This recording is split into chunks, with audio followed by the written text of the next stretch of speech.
Welcome to Acts of Awakening, a series of heartfelt conversations about the roles that we play, the masks that we wear, and the archetypes we embody.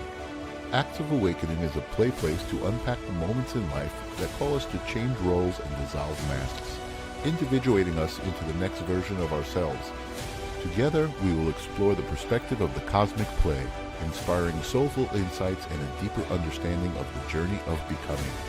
Host Suri Sawyer is a certified death doula, Reiki healer, yoga guide, ancestral medicine practitioner, and multidimensional psychic. As a walking transmission, equal parts cosmic mirror, soul whisperer, and multidimensional midwife, she embodies the energy of a lucid dream, soft yet activating, grounded yet infinite. Suri weaves shadow and light without fear. Her essence feels like plant medicine incarnate. Her presence initiates recalibration and an invitation into introspection, remembrance, and sacred revolution. Now here's your host, Suri Sawyer.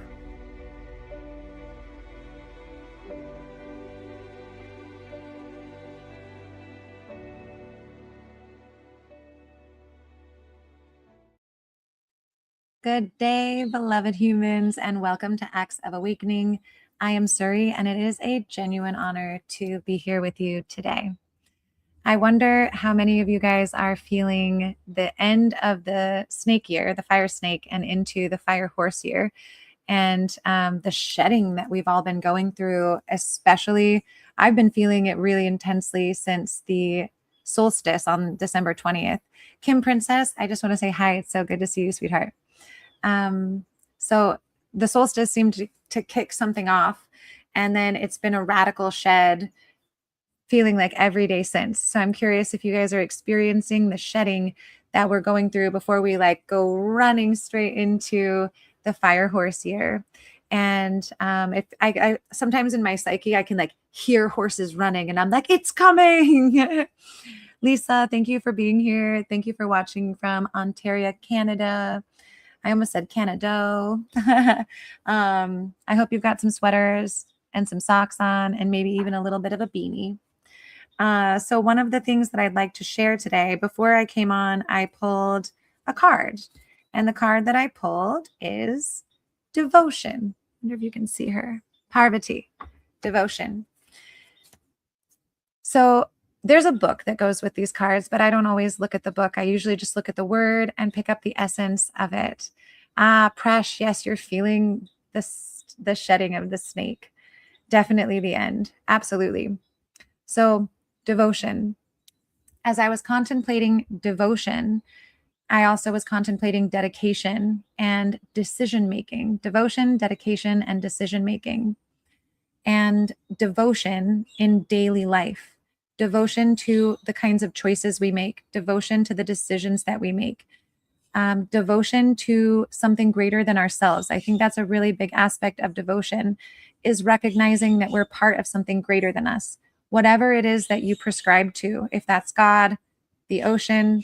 One time I was talking to someone about a higher power, and he was like, so just anything that I believe that is greater than me? So could it be Batman? And I was like, listen, if you want to devote yourself to the concept of Batman, I guess no one will stop you. But devotion to something greater than yourself.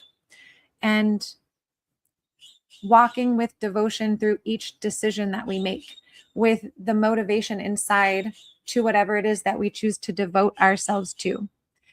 And as we move through the world and we're intimately interconnected to each other, everything I do affects all of reality in small ways and in big ways. So as I walk and make decisions, every footstep is a decision of devotion. Every breath is a decision of devotion. And my invitation to all of us, if you guys would like to take it, is to spend this day, the rest of today, in an act of devotion to love, to yourself, to the greater cosmic being motivated from the inside by love. And allowing each decision to be an act of devotion. Even picking up a cup of coffee and taking a sip can be an act of devotion and love. It's the energy through which you're motivating all of your actions. And I also am curious if you guys would like to put in the comments what you guys experience about devotion. For me today, the contemplation brought up decision making and how each decision can be motivated from a seat of devotion that is a reflective mirror of our interconnectedness with all things and God. So that is my explanation of it today. It's so good to see you, Arnie. Arnie, thank you so much for being here. Cindy, it's really beautiful to see you. Lisa, thank you so much for coming. It's such a blessing to have all of you here. So I'd like to introduce our guest now. She's a really beautiful human being, and she lives up here on the mountain in Costa Rica with me. And every time that I've had an opportunity to speak with her, she surprises me with her elegance, grace, beauty, and wisdom. And so the other day when we were speaking, I thought to myself, I'd like to introduce you to the people. So here's a little bit about Tsu-Yin. When Tsu-Yin Chang first took up meditation as a stress reduction tool during her 20s, she was shocked to find herself quickly pulled into a personal spiritual awakening journey. None of you have ever done that before, right? I'm just kidding. I know the audience I'm talking to. You guys all know that moment when suddenly you're pulled into a radical spiritual awakening. Arnie, I know you do. Within a short time, she ended a healthy relationship, shelved a fulfilling psychotherapy practice, and headed to Southeast Asia to ordain as a Buddhist nun. She continues to embody what she learned through deep states of meditation, transcendent experiences of consciousness, and the difficulty of being human. She is passionate about helping others reclaim their intuitive knowing through normalizing their natural psychic capacities. She seeks to remind others, both personally and professionally, that when our expansion and growth is no longer surpassed by our egoic fragmentation or wounding, we come into full alignment with the universal intelligence and its impulse to create. And that the notion of love is both the most simple and ambitious lesson in our human journey. So I would like to welcome to the show now, Tsu-Yin. Thank you for being here. Ooh, I'm so happy to be here. Thank you so much for having me. Sorry. Absolutely. So in Acts of Awakening, one of the things that I like to focus on is the individuation process or the initiation process.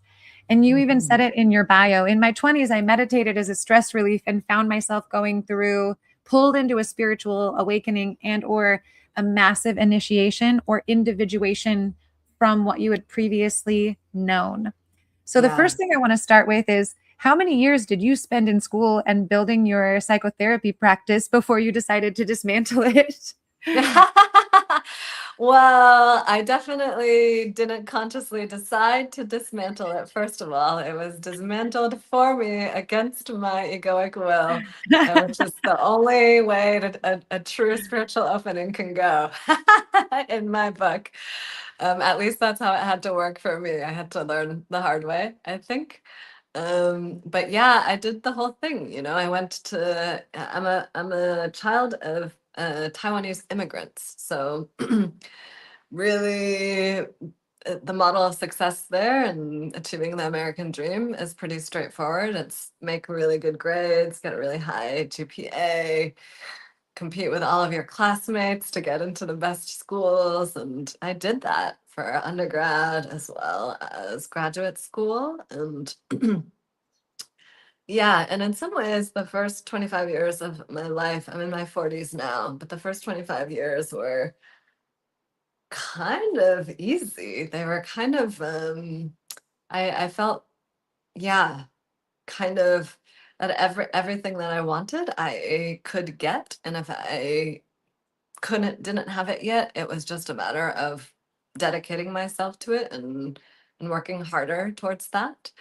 And that seemed to be like the model that the world worked as for me for, yeah, I would say 2.5 decades. And then I came across the first time where I couldn't control the circumstances. And no matter what I did, it was a situation with work, my first job out of grad school. And I was working with suicidal teenagers that were in foster care homes and just in community mental health. So really under supported. And this was in Seattle, Washington.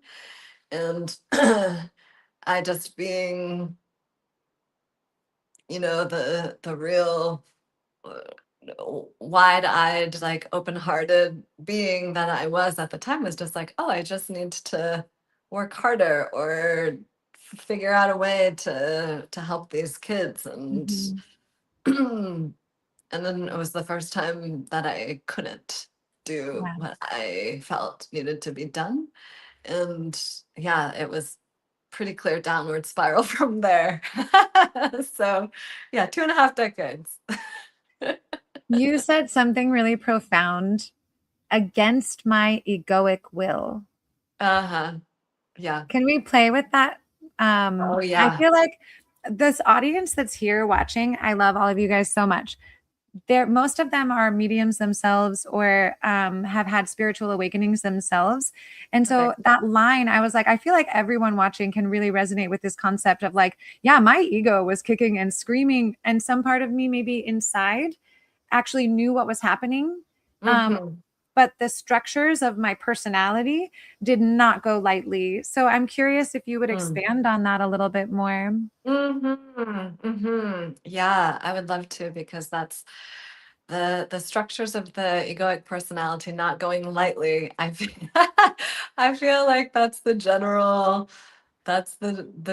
path of my own spiritual awakening. Of course, it's gotten easier over the decades, but I can, even just 2 nights ago, I was just like, whoa, for the first time, I feel like there's some sort of like deep thing that's happening, like strong resistance. And in the past, I would have called it like my ego is tantruming, but so much of my journey now has been around opening into love and self-compassion and seeing just the soft wounding and the needs that egoic structure and that self is calling for. But yeah, against the egoic will, that's kind of how I see everything in the world now. There's kind of our personality structures that we have been either that have been inherited or learned or indirectly passed down.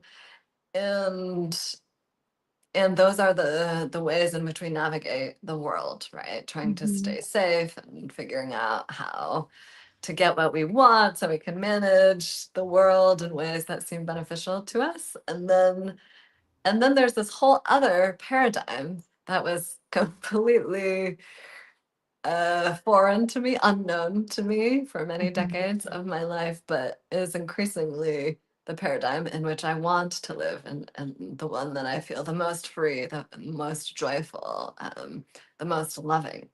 Mhm. And yeah, it has taken many decades to just get clear on what actually is the egoic self and how has had it been hijacking my life, even though I Mhm. thought it was getting me everything that I wanted, and it did get everything it wanted, right? Yeah. But just recognizing that that's not the only thing. You kind of already answered the question, but I would love to hear what your current understanding and description of what the ego even is. My perspective is there's a lot of information out there about what the ego is. And sometimes I hear people even throwing around like, you're not operating from your heart, you're operating from your ego. And you're like, Mm. maybe, but is that even a bad thing, right? Mm-mm. Depending on how Yes. you're interacting with the ego. And the for myself, I in my teachings and in my work, I encourage people to not see the ego as an enemy, but actually as a really beautiful friend. That Mm-hmm. Mm-hmm. we're both simultaneously the creator. That's what's within us. The, Yes. the sacred I, the observer, is the creator within, and the ego is its creation, right? So don't hate your Yes. creation or like Mm. deem your creation poor or bad. Um, Mm-hmm. Mm-hmm. those are some of my perspectives on the ego. And I would really love to hear, based on your wisdom and experience, what you perceive the ego is. I also wanted to acknowledge Arnie. Arnie, yes, meditation is so valuable. And thank you, Lisa, Tsu-Yin's story is beautiful, and we'll hear more of it. And Kim Princess, thank you for loving it. And the ego can protect us also. I really perceive that that's what all the ego is trying to do, is really keep us safe. Sometimes it's maladaptive, of course. And sometimes it's trying to run a program that's outdated, but its intention is really seated in like, how do I keep me safe? So yes, absolutely. Okay. Take it away, Tsu-Yin. Yes, thank you so much for asking this question. It's so important because so many of our spiritual traditions seem to demonize the ego, right? And I know that there's a period of my own journey in my 20s when I got pulled into this dramatic spiritual awakening where I misperceived at that time that the goal of everything was then to destroy the ego, right? Like, yes, ego death. Let's like get Right? rid of that thing. Launching Like, war on your own self. Yes. And of course that's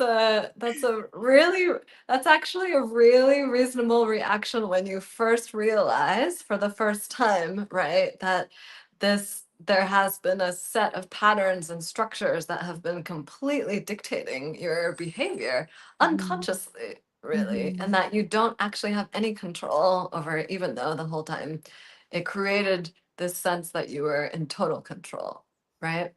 So from an egoic perspective, the ego can only divide against itself and do that as a first course of action to self-correct, right? And for me, that by itself was such an important phase to go through, to just see how the ego does things, how it tries to help and to resolve things, even if it's like the highest spiritual intention, right? But to answer your question more succinctly, yeah, I don't feel that we would be able to be incarnated into these lives to do what we're doing, right? To realize the spiritual self, to find the divinity within us and everybody and everything without the egoic structure. This is kind of like the like, there's movies about like kind of like going into space and like going on these adventures with these like crazy like space suits, spaceship contraptions. Well, this is like what the ego is like that, but when we're coming down into Earth, which I now actually view as an even more daring, adventurous, maybe like maniacal undertaking to Yes. come from like out there into the density of this existence and this plane. So we need that ego and we especially when we're young need it to be like brusque and defensive and protective, because that's the density in which we've incarnated into, right?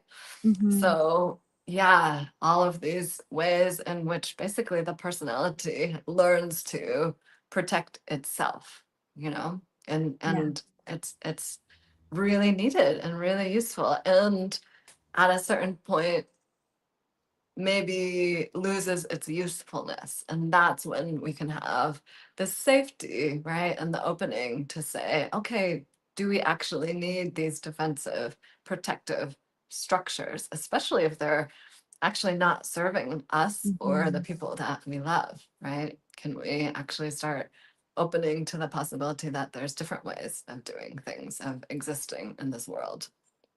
Absolutely. I love the imagery of a soul coming in and like putting on its whole spacesuit and being like, okay, this is how we survive in this environment. And I'm in full agreement around the ego being necessary for us to even, we could not have this conversation if you didn't have an ego and I didn't have an ego. I wouldn't even be able to No. respond to you, right? Yes, and I love your egoic self. It's what makes you you and you individual, right? You are Yes. not like anybody else I know. So that's your egoic structure. That's the personality that has been created along with the soul, right? I learned a while back that for myself, I started to view my ego as my favorite art project. Mm. And I was like, oh my God. So like, what can we paint with? And like, who's got scissors? I've got craft paper, like, what can we put in here? Like, what could it possibly become if we're, Yeah. and if something is not working for me, like if I start painting with a color that I decide that I actually, that color is actually not pleasing me right now, or, that color doesn't actually reflect my inner being as well as I thought that it did. So I'm actually going to erase that and start with a new color. Mm. Mm.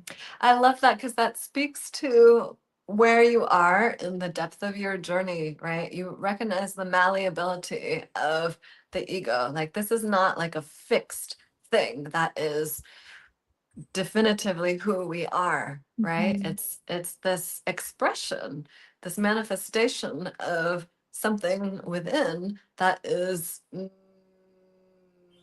almost formless, right? So it's like Mhm. that formless sense of our essential self is what then gets expressed outwardly as the ego, as the outward reality that we see. So the Mhm. fact that you are able to kind of see yourself as the artist, right? And the egoic structure as the creation just speaks to, yeah, your capacity to have been able to disidentify from the ego, right? I love Mhm. that. And it's fun sometimes to witness parts of my ego come up, especially in a triggering moment where I hear all the things she wants to do. And I'm like, oh, honey, listen, yeah, slashing those tires sounds like it would be very satisfying. Like, I hear you. We're not going to do that though. But thank you so much for serving that one up. Like, wow, that's intense, right? And getting to observe certain things that are in there and some that are super old and haven't been Mhm. triggered in a long time. Before we came on the show, I was sharing with Tsu-Yin that I recently had an experience that mirrored a previous experience from 10 years ago. So I was feeling and seeing things in myself that I hadn't revisited in almost 10 years. And it was very interesting to be like, wow, like one, I can see how much I've grown in those 10 years.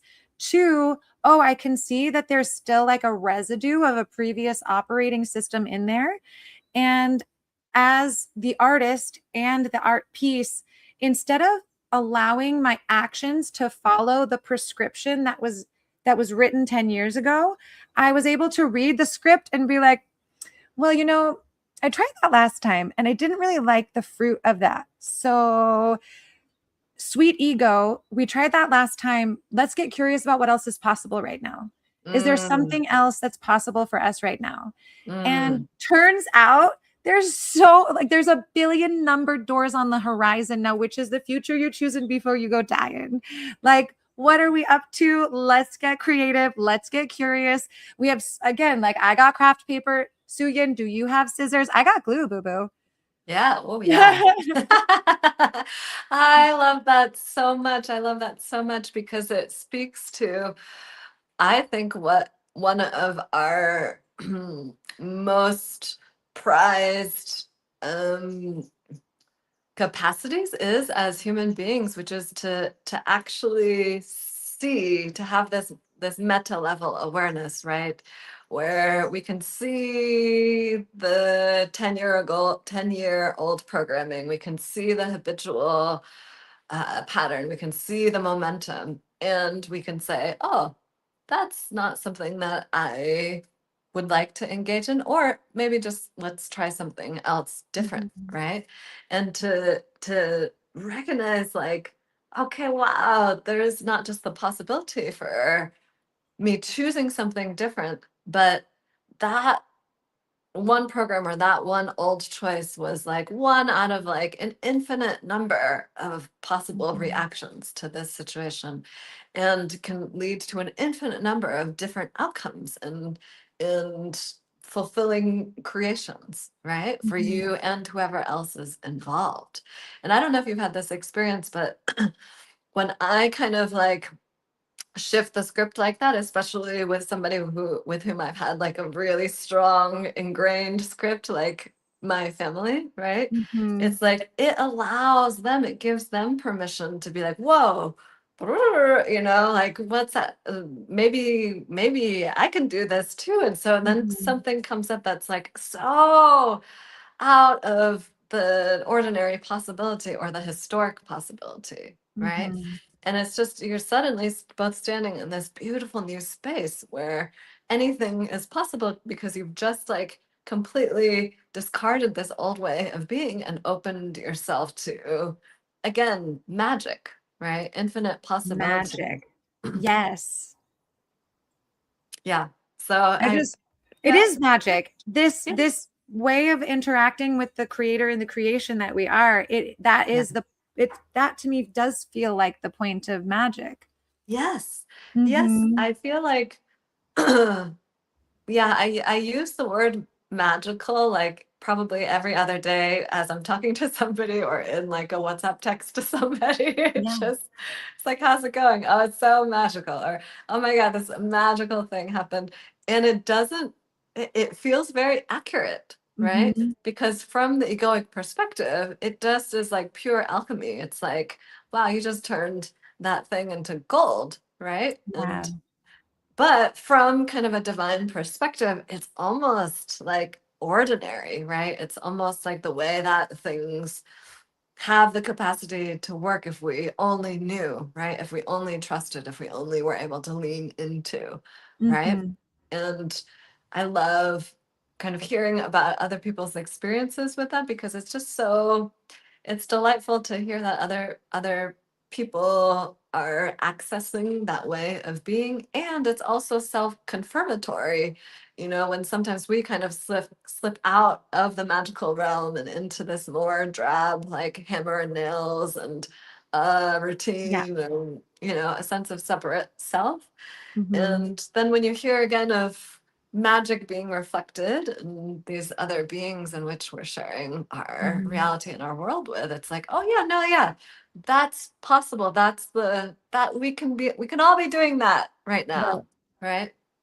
Yes, and I imagine a world where we're all accessing that capacity to I call it live streaming my soul. Aha, yeah, I love that. Right? And, okay, I wanna Kim Princess, it's okay to change your color, no guilt needed. It is what you want and need at the time, devoid of all options. Yes, Kim Princess! Again, Kim Princess, I'm loving everything you bring to the table. And then Christy Wilson, good morning from Utah, baby. I'll see you in April. What part of Utah are you in? Will you tell me? And then Vivian, beautiful. That is growth. Thank you. Magic makes life. Kim Princess, I am get my ego is going to go ahead and say that you are accurate. um, and we need to use the word magical more. I agree. And Tsu-Yin was just sharing how she uses it in everything. I'd also like to throw another word in there that I think we should be using more often, which is delicious. Like that's magically Mm, delicious. yes, yes. I can't Mhm. remember what text I sent you earlier this this week, sorry, but your response Yes. was yum, Y-U-M in capital letters. And I was like, I love that. And it had nothing to Yes. do with food, right? It was just like, wow, this is so nourishing and nurturing Mhm. and appealing. And yes, Mhm. I want that in my life, right? Absolutely. Okay, so in our before I read the comments, and Melinda, my sweet darling, we are not doing readings today, but just like all of the Acts of Awakening shows, think of this as an exploration of our collective consciousness, and literally the whole conversation is an opportunity for healing, especially this one where if you're paying attention and you're receiving what we're saying, there may be a reorganization of your egoic self that reorients you to the creator and the creation. So, Mhm. although we're not doing specific readings, this experience is an opportunity for wholeness. So, please stay tuned and please be with us. Um, and before I read the comments, I was like, wow, there's 3 questions I want to ask you. And my brain was like, which channel shall I go down? Because there's a billion number doors on the horizon. Right? Yeah. But the first one that I want to bring forward is this concept of script and prescription and ego. And I Mhm. love doing the thing of like word breakdown. because Mm-hmm. pre Yes, the etymology. prescript, like prescript, like this is the prescript. This is a script based on the things that happened previously. And if I rely on my prescript, my prescription, the Yeah. prescript, then I'm only broadcasting into my present moment everything that has happened before based on the knowledge of everything that I think I know or how I interpreted Exactly. something that happened before. And if Exactly. I hope to create a real shift in my experience, I need to stop pulling from the prescript and Mhm. release the concept that there even is a script and allow myself to like live stream my soul and let that become my ego in the present now. Yes, so well said. I love that metaphor of the live streaming of the soul, right? Because Mhm. there's no preparation. It was really interesting because I had not heard of your show before the moment you said, Tsu-Yin, you should be on my show. Will you be on my show? I was like, sure. And I had no idea what it was. I had no idea who your audience was. I had no idea why you wanted to talk to me on it. And I was just like, sure. And I have not done any preparation at all. So, and I think it's going beautifully, right? So it's like this is a real life example of just what can happen in the trust of the live stream, right? When you are able to allow to fall away any fears or any need to control the outcome, Yeah. right? And to because that's what's needed when letting go of the old ways, right? Because what we're actually doing is being willing to venture forth. That even that is not accurate. It's really standing firmly in the present moment, right? Where there The place is where future and past converge. That's the only exactly, place. Yes. exactly. There's no future that you have to prepare for. It is all just now, right? So Mhm. there's no frightening outcome Mhm. that could happen if you didn't, yeah, try to figure out what was going to happen ahead of time and Right. then steer it towards your desired way of whatever your ego thinks is going to be like the fulfilling outcome, right? Which Right. ego never knows. My ego never actually knows what She's it. beautiful, but she's limited. Yeah. It's like she's so limited. It's like when you're using the old map, it's the map based on the paradigm of that level of consciousness that you've Mhm. just been able to with diligence and lovingness and your own intelligence scrape together over time, but it is actually not even close to what the full picture is, The right? fullest. Yeah. The fullness of everything that is. So being able to have the guts, at least for me, it took a long time to just kind of put that down and be willing to say, okay, what other way is there to exist, right? Yeah. And it's to be utterly present. It's through presence and being and allowing. Mhm. mm, it's not even saying allowing that to guide me is also inaccurate. It's being in presence and being in full receipt of whatever then comes in that state, Mhm. right? And I feel like when we are able to, yeah, do away with the old scripts, it's so freeing. It's so Mhm. freeing. Not only does it open up the possibility, right? Because you're not bringing the old historic baggage or I have some guides that talk about ordering off the old menu. It's like just Yeah. imagine if like you sit down in a restaurant and they actually have these amazing new specials and all of these delicious things that you could be eating and experiencing, but you want to order off the old menu, right? And that's what we're Mhm. doing every day, each Mhm. time, even when we, come down and into the living room maybe and meet a partner and see them with the eyes of the old, right? Our old Yes. perception. That's ordering off the old menu, right? Having some sort of expectation of even who this person is, Right. right? And let alone the interaction that you're going to have with them that morning. So Right. I think that this is a live streaming is a beautiful idea, and it is unlimited in Mhm. where it happens, in any situation. Absolutely. Oh my gosh. Talking with you and exploring the consciousness is quite a fun game. Thank you for playing with me. And there's Yeah. a comment here, and I'd like to tie it in actually with my next question. So, Sure. Melinda, I want to see if you're still here because this is actually something that I'd like to tie in with you. And this concept, there's a lot going on in the world right now. Like when I think about our collective psyche, in certain aspects of our collective psyche, a storm is raging and the waves are massive. And when we don't know how to like hold ourselves, earlier Tsu-Yin said, Kelly said, "How are you?" And Tsu-Yin said, "I'm feeling buoyed," right?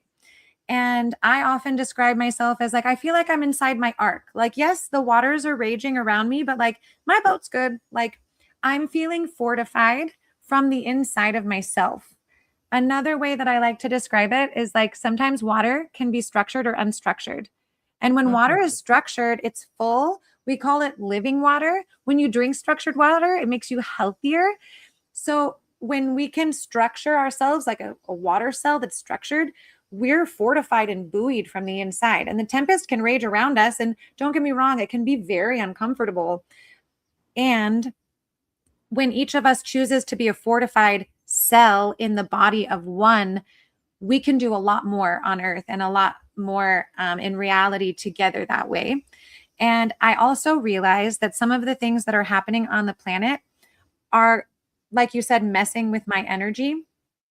And yes, absolutely. And that's why it's important to become structured and fortified. And this is the place I'd like to take it to next is Tsu-Yin or Su yes, Tsu-Yin. I always want to call you Su-Lin, and for that I apologize. Yeah, most people do. It's okay. Okay, Tsu-Yin, you were referencing alchemy before and talking about spiritual gold, which I think is interesting because just before our call, I wrote out a whole post that I'm going to post on my social media later talking about spiritual gold. And so I was like, the weather is synchronistic today. Like, yes, beautiful.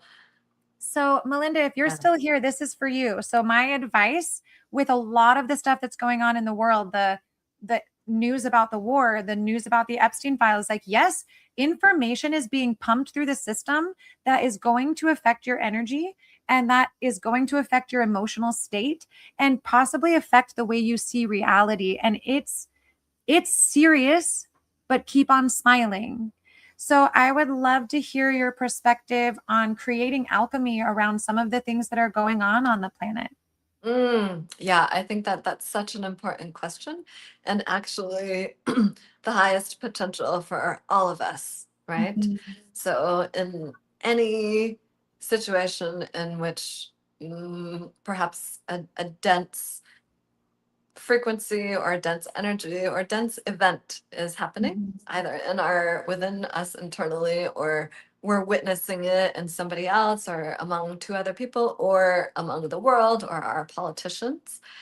It's a tremendous opportunity to lift, right? And I'm not saying like lift, like keep that down here and I'm going to be up here all Right. light and rainbow, right? That's where we're beyond that. Our superpower is actually even more marvelous, even Mhm. more dramatic, even more powerful, that we can actually stay right there with the thing Mhm. and kind of re-know it and re-see it, right? In this, from the perspective of the we are one, that everything is connected, that at its essential level, even smaller than the atomic level, we're the same substance Mhm. as the thing that is either worrying us or scaring us or overwhelming us, right? And so Mhm. if we can kind of have the fortification in our arc, that's when it's really easy. Not really easy, but easier, right? Yes. It's this It does take a little work. Yes, for sure. This did take several decades for me to hone, and I'm still doing it. It's a work in Yeah. progress. Daily But devotion, daily devotion. absolutely, moment to moment until I die, right? It's like if we can, what I think of it as essentially is frequency maintenance, right? That we Mhm. each have the capacity, as well as, if you want to look at it in a different way, maybe even responsibility, right? To be aware of our frequency, to decide where it's going to vibrate, right? And then to allow that vibration to inform the rest Mhm. of the world. And it's very powerful. It's not just, our dog feels it or our partners feel it or our community. It's like literally everything is connected in this collective way, Mm. right? So anytime that what are ways that I can tend to my frequency? It's anything that comes up for me, fear, right? Any sort of sadness, difficulty, sense of separation, sense of judgment. I'm doing everything I can to allow it and to feel it and to process it and welcome it. And so that's the healing of that frequency. And then so naturally we get buoyed. We are the energy that's not that, right? So it's a Mhm. sense of buoying. And when we do that, well, that doesn't just impact us and help us. It literally is lifting the entire collective, It's right? spreading. Right. Yes. It's spreading. Yeah. Yeah. So to be able to just understand like how powerful we are through this alchemizing, transmuting capacity that we have Mhm. as divine souls, right?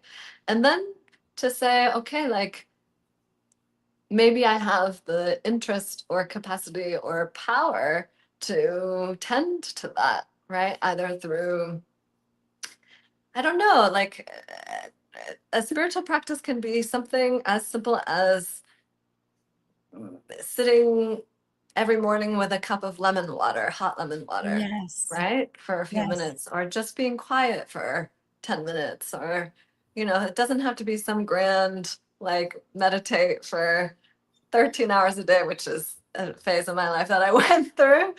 Not everybody has to do that. I Mhm. egoically had to, I think. But just the conscious recognition, right, that it is possible to shift our frequency will be the Mhm. thing that fortifies us and that creates the arc that you're talking about.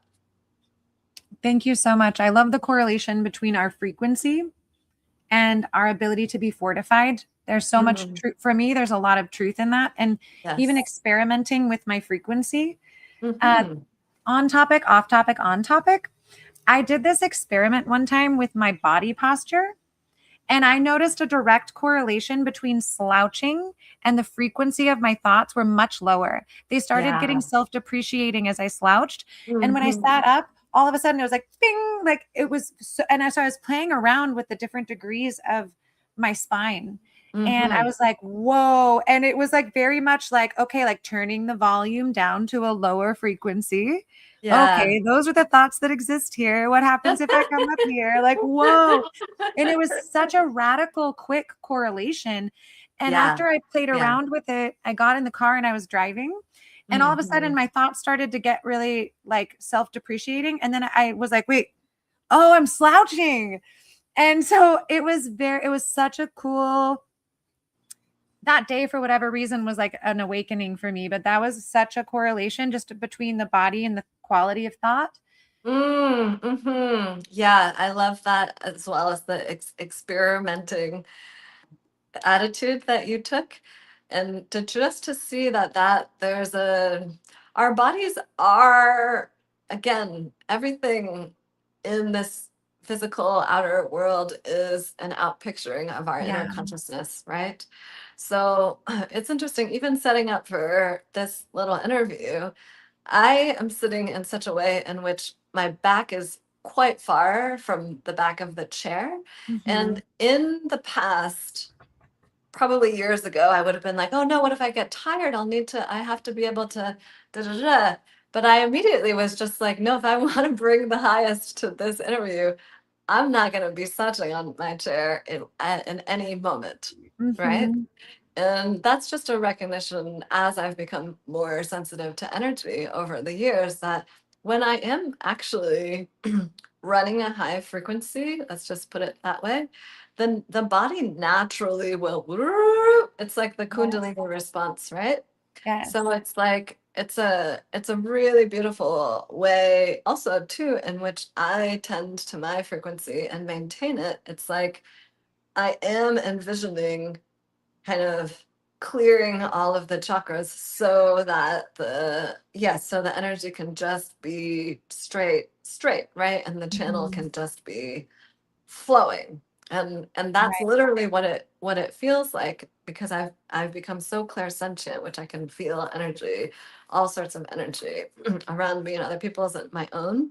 That literally is what's happening. That the energy, it's not just like a mind thing that I'm doing where I'm like, oh, I shouldn't slouch. It's like literally the energy creates this incredible posture that's in alignment with alignment to the divine. Mm. Hey, guys that are watching, if you haven't already taken the cue, sit up, straighten the spine, make yourself long, see what happens. See what happens when you create spaciousness inside the vessel. For me, it feels Yeah. really good. Yes, And me too. um, okay, sorry, I got distracted by my own spaciousness. I was like, "Ooh, spaciousness in here."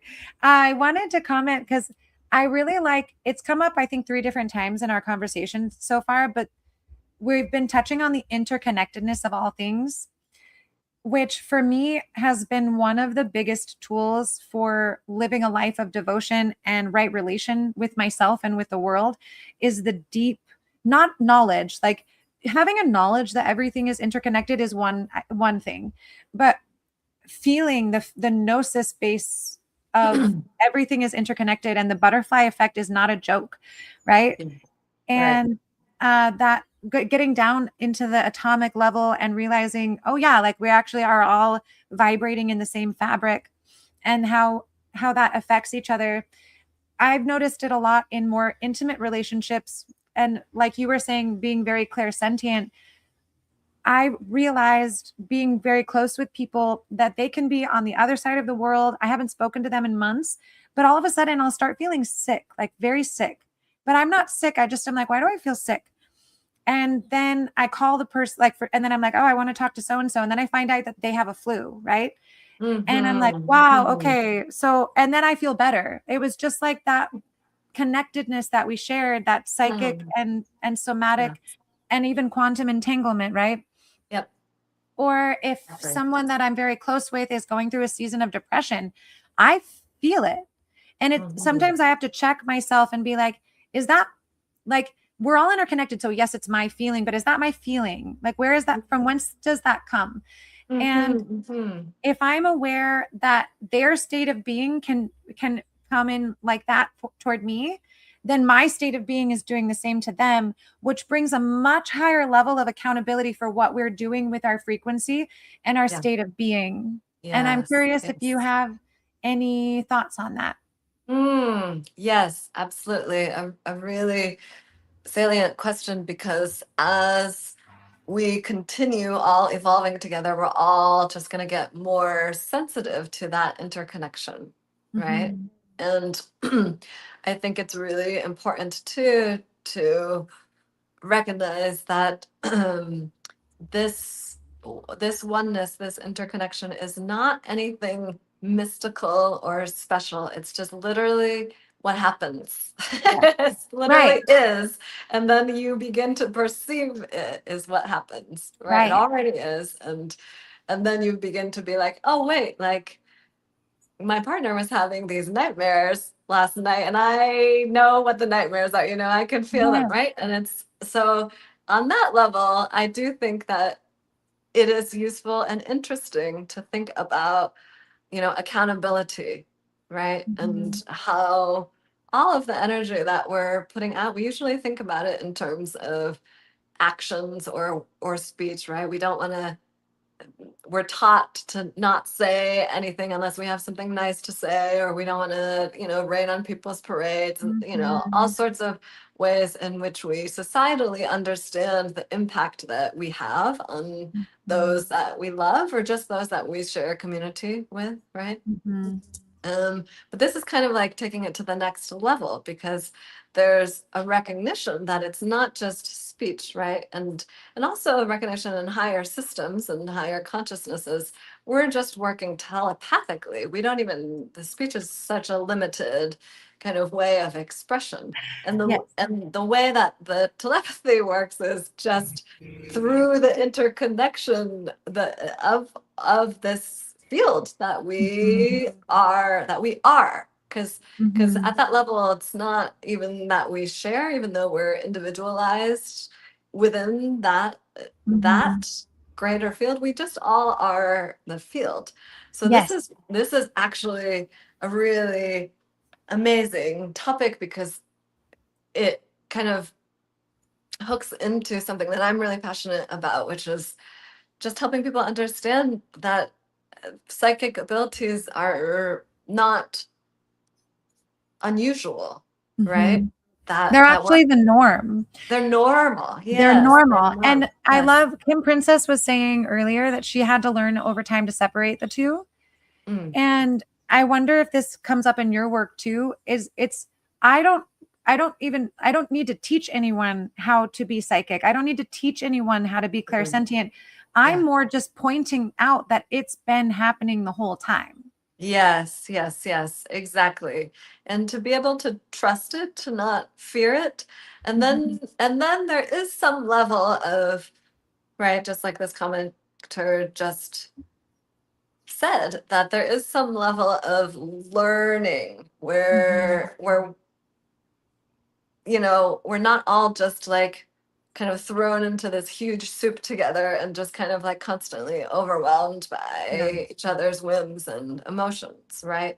There Right. is some discernment, learning, training, even that, at least for myself, had to happen Mhm. over years, and continues on subtle levels, right? And the Mhm. first is the recognition that maybe what you're feeling isn't yours, and then just being able to disentangle that, and then recognizing, okay, is there a way that I can continue being open and sensitive without shutting down in this boundaried way that the egoic separate self feels like it needs to in order to protect, once it realizes its boundaries are actually quite fluid energetically, Mhm. right? So yeah, it definitely is a process, and also, yeah, something that really will be useful as the world continually goes through this collective of awakening, where all of the density is coming to the surface, right? So it's Yeah. like, yeah, so important. I want, before we go into the next little topic, because we've got just a few minutes left, and for those that are listening, we've talked about a lot of things, but for whatever reason, what we're about to go into feels like it might be like the most important part of our conversation. And it feels like everything is kind of led up to us holding this next little bit of space. But before we go into that, Tsu-Yin, you have your own practice where people can actually work with you. And will you Hmm. tell us a little bit about your practice? And Kelly, if you want to run her website, that would be so beautiful. Yeah, I'd love to. So this practice was born out of coming back. As I was having this spiritual awakening, I had gone through all of the training as a Western, in the Western psychological field, right? Mhm. And then I had this spiritual awakening, and I was practicing in that field. And then all of a sudden I was like, I gotta just go way deep into this. I'm gonna get rid of everything and go to Asia and become a nun, right? So I did that, and and then through that process, and after I really stabilized in the knowing that I was hoping to stabilize in. And I had this like huge mystical experience in a 2 week silent meditation retreat at Spirit Rock in California, actually. And Mhm. I just was like, and it was with a monk that had come from Asia, and he was teaching the retreat. And I just was like, wow, like my world, my reality as I'm living it now isn't even worth living if I don't understand the depth of what this experience was pointing to. So it was really, really easy to just be like, all right, chuck it. Like I'm just gonna go deep into the depths of this world. And when I came out of it, and that's a whole other conversation, right? But when I came out of it, I recognized, wow, it's so important to be able to integrate this dimension of knowing into all of the healing work and training that we as Westerners have been attempting to do, Yeah, right? To really absolutely. bridge that psychological emotional understanding with this other, maybe even more, I don't want to say more real, right? Because we just did all of this at the beginning of the conversation to validate the egoic construct, right? Yeah. But to incorporate and expand into these divine aspects, these spiritual aspects, because it's not only so powerful, but it is so freeing and free of fear when Yes. you are tapped into that level of your identity, right? Mhm. So yes, and I recognize that the most accessible way in for a lot of people was to really build on this concept of mindfulness. So my website is mindfullivingcenter.org with dashes in between those words, and just recognizing for people that the way into the path into it for myself and for everybody is actually just like really incremental, really easy, really in the moment, and just like Mhm. moment by moment by moment by moment, you can access these higher realms of knowing and deeper dimensions of experience, and it doesn't have to be this mystical thing. So Right. yeah, I work with all sorts of people in different stages of their journey. Mm. Thank you. So if you guys are interested at all in working more with Tsu-Yin, I pray that you'll reach out to her. And I've not worked with her personally, but I consider her a friend. And being in her presence is generally very well. And we all know you can feel wellness in a person, right? And I can feel her stabilization and her structure of multidimensional concepts, which brings me to my next inquiry or topic of conversation. Something that I was really impressed by recently. I have been called in to work with people who are losing touch with reality and having spiritual awakenings, but not in a way that they're able to take care of themselves anymore, right? The expansion of multidimensional reality and touching some of these greater things, like they stop brushing their teeth, they stop doing their laundry, they start cleaning their apartment, they start to let the body deteriorate because they've gone so far into the awakening process that we've lost them here, right? But we need to be here in order to bring any of that angelic or multidimensional reality through, is actually in and through the body. So I was working with someone recently and we were at a restaurant and Tsu-Yin came in and sat down with us. And I didn't say anything, but it was pretty obvious where this person was in their journey. And I was so impressed with the way you handled him, with the way you spoke to him, with the questions that you asked. You didn't have any fear, because one of the things that I witnessed people having was when he started going off on a tangent or something that seemed really out there, they would be like, okay, like I'm gonna go now. But you were like, tell me more about how you arrived at that idea. And I was like, Mm. where have you been all my life, Surya? Yeah, well, I totally forgot about that interaction, and I had such a good time that night. And Yeah. I think that the reason that I don't have any fear is because I have really let go of kind of scripts of all kind, right? So all of the old menus are like not even, they're like buried somewhere in a drawer, right? And so here was actually a guy, an experience where it was totally fresh, a totally fresh script. And I love that stuff now, you know. like it is it to some degree it's like, okay, you have the fresh script, and then there's some degree to which it is helpful to have it grounded in some sort of structural human reality in this third dimensional plane, because that's where we reside in. That's where we've come in. That's where we've decided we want to take this incarnation, right? But the lack of script that that fellow was expressing was actually really refreshing to Yes. me, and didn't instill any fear at all. And so what I experience is that it's so difficult for people to release the script that I just was like, yes, look at this guy. And I also was not responsible for his safety or his getting home in one piece or any of that. So I didn't have that responsibility, that the weight of that.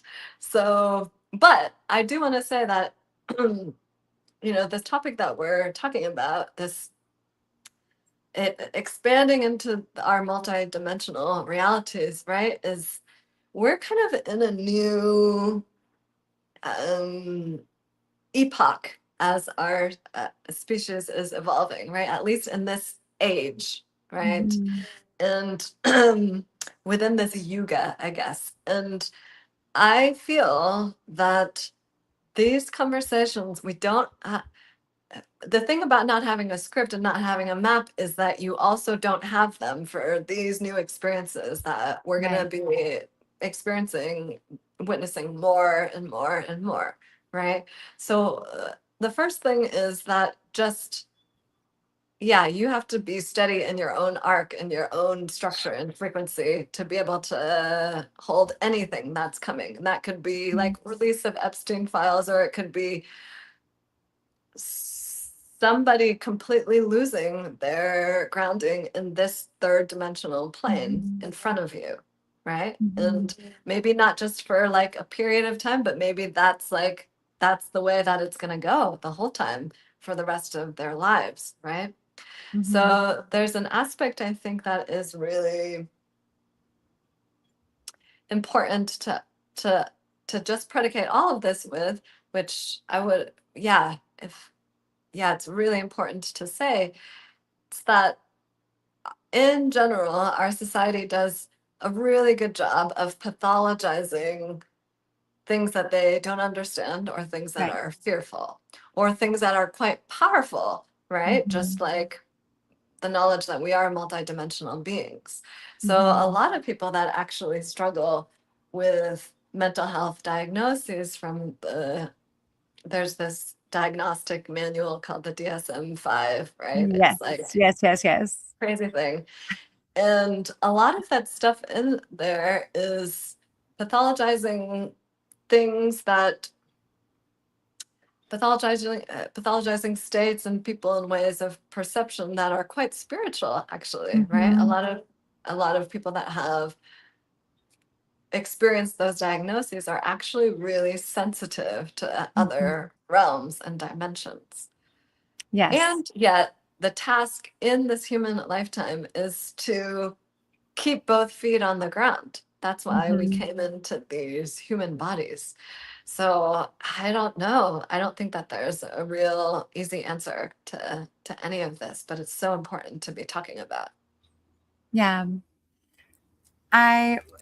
The reality of being both multidimensional and also localized. Some of the terminology I sometimes use is I'm simultaneously aware of my localized physical being while simultaneously being aware of my non-local self. And it's my non-local self that, like, if you think of me and suddenly I'm like, Tsu-Yin, like, that's my non-localized self. That's our interconnectedness. That's our multidimensionality.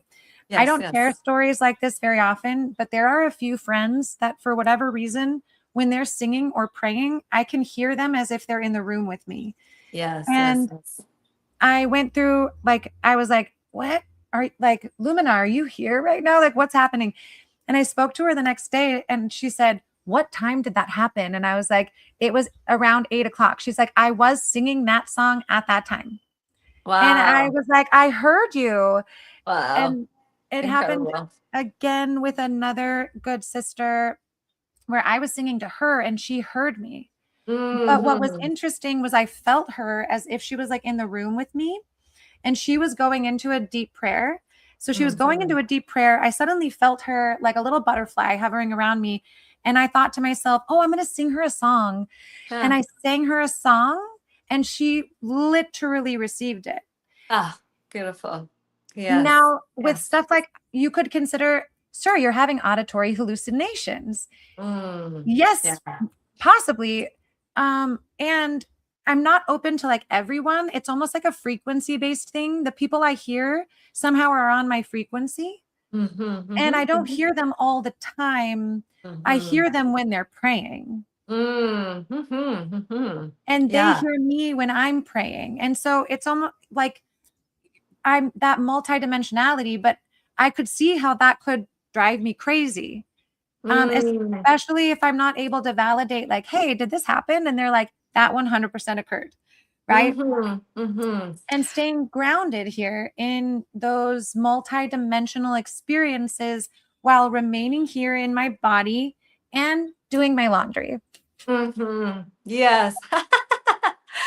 Well, I love in general that we don't need to make that many distinctions between the mystical dimensions and then the mundane dimensions, right? Mhm. Because it's like it all they all are happening and they all are reality for us to contend with, right? So it's like, first of all, I think that I want to highlight something that you said about the you feeling like you were able to pick up on these songs when there was a frequency match, right? So that's Mhm. the case with everything. There's nothing that Mhm. appears in our frequency that can appear there unless we are on some level in agreement or matched to it vibrationally in Mhm. some sort of resonance, right? Mhm. So there is a, I do remember going through, so when I was in Asia, I was doing an insane amount of meditation. We had to be in the meditation hall at 3:30 a.m. every day. Mhm.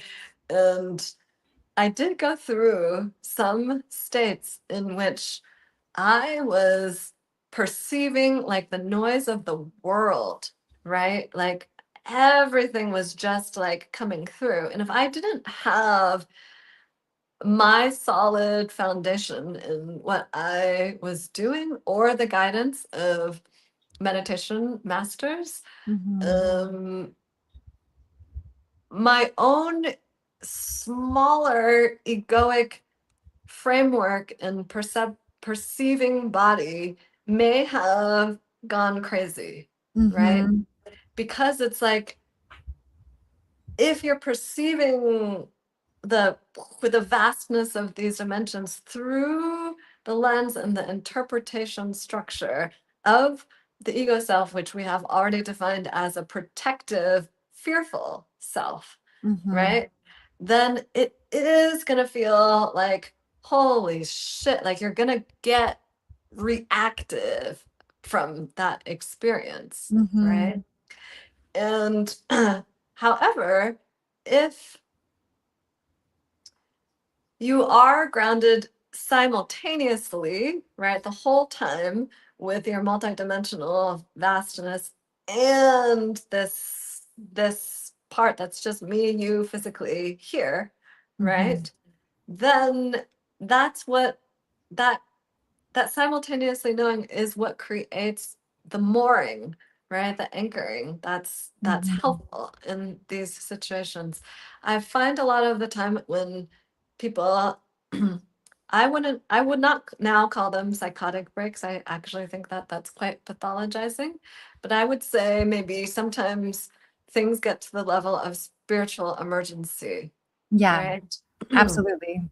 And that usually that there is some sort of tension that has happened between that smaller self that's whose mind is just getting blown maybe, or just overwhelmed or short-circuited, right? And the interface between that and just what all the infinite everything that's out there and all of these dimensional realities. And it is really useful, I think, to not totally discount what's happening in that person's world that's having that experience, because usually it's like totally like if you can if you are open and not fearful, it's actually really